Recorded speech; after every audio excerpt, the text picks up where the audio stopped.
3 நாள் எடுக்க முடிஞ்சு 2 நாள் ஜீவியாச்சு. இப்போ 6வது நாள் கலசம் கட்ட போகிறோம்.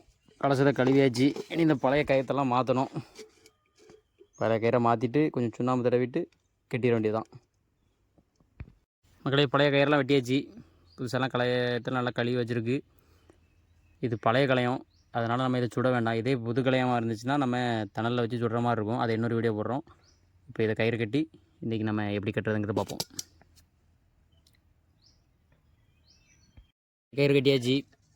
அடுத்து சுண்ணாம்பு தடவிட்டு நல்லா கட்டிட வேண்டியதான். இது பனைமட்டையில் உள்ளது தான். மொதல் நாளுங்கனால கொஞ்சம் நல்லா தட வேண்டியிருக்கும். அதுக்கப்புறம் பயணி போகிறது ஒரு தடவைனாலே போதும்.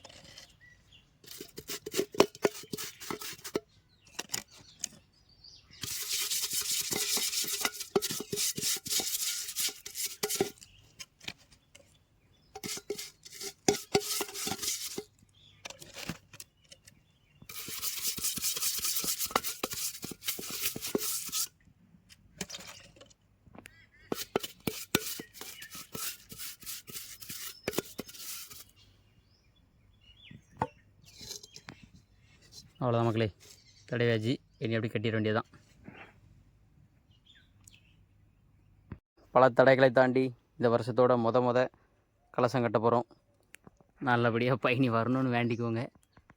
பார்க்கலாம் எவ்வளோ பயணி இருக்குது அப்படின்னு. நாளைக்கு தெரிஞ்சிடும். எப்படியும் நாளைக்கு கம்மியாக தான் இருக்கும், இருந்தாலும் பார்ப்போம் ஆர்வமாக. மேலே வந்தாச்சு. பனையை சீவிட்டு கட்டி பார்த்துருவோம். எனக்கே ஆர்வமாக தான் இருக்குது. பயணி எவ்வளோனா இருக்கும், இவ்வளோ போடுமா போடாதான்ட்டு பார்க்கலாம். மக்களே, கட்டியாச்சு. ஃபஸ்ட்டு களையும்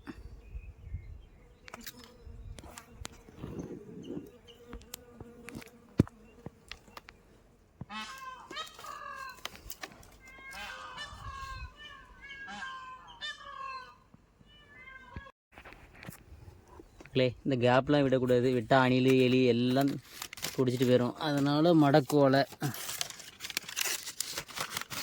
இப்போ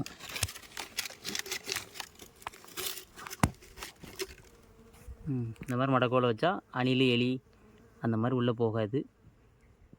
பார்ப்போம் சாயந்தரம் எவ்வளோ பயணி இருக்குன்ட்டு.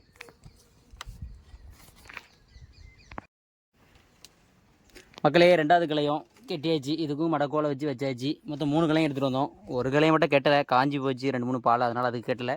இதில் ஒரு களையும் இருக்குது. அப்புறம் இதில் ஒரு களையும் கட்டியிருக்கோம். மொத்தம் 2 களையும் இருக்குது. பார்க்கலாம், நாளைக்கு சாயந்தரம் சீவும் போது தெரியும். அப்புறம் நாளைக்கு எவ்வளோ பயணி இருக்குன்னு பார்க்கலாம். பாய் மக்களே.